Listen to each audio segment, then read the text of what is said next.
Côté israélien, on prend acte. Écoutez le porte-parole de l'armée israélienne.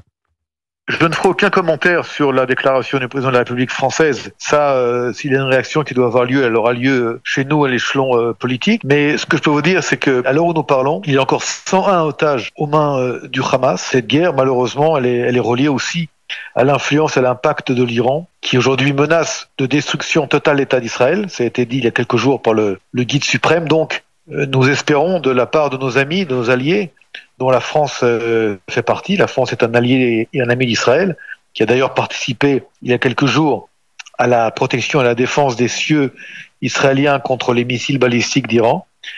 Nous espérons toujours que nos amis, nos alliés soient avec nous dans cette guerre contre le terrorisme. Voilà, c'était les mots du porte-parole de l'armée israélienne sur Europe 1. Frédéric Simon, vous êtes avec nous en direct de Tel Aviv. Comment les mots d'Emmanuel Macron sont-ils accueillis par la classe politique ?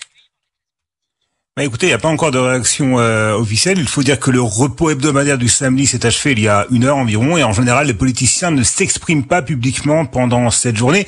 Mais le fait que ni Benjamin Netanyahou, ni le chef de la diplomatie Israël Katz n'aient réagi à l'heure où nous parlons est le signe d'un certain manque d'empressement. Alors, il est possible qu'en haut lieu, à Jérusalem, on soit en train de peser soigneusement les mots qui seront employés, étant donné le rôle que pourrait éventuellement jouer la France dans un éventuel règlement diplomatique des tensions entre Israël et le Liban, même si on n'en est pas encore là, bien évidemment, et on peut prévoir tout de même que les dirigeants israéliens insistent sur le moment mal perçu forcément en Israël et qui a été choisi par le président français pour évoquer un embargo sur les armes à l'avant-veille de la date fatidique du 7 octobre 2024, le premier anniversaire des massacres perpétrés par le Hamas. Frédéric Simon, restez avec nous. Je vous relate les mots d'Emmanuel Macron en ce moment. Il apporte des précisions sur ses déclarations.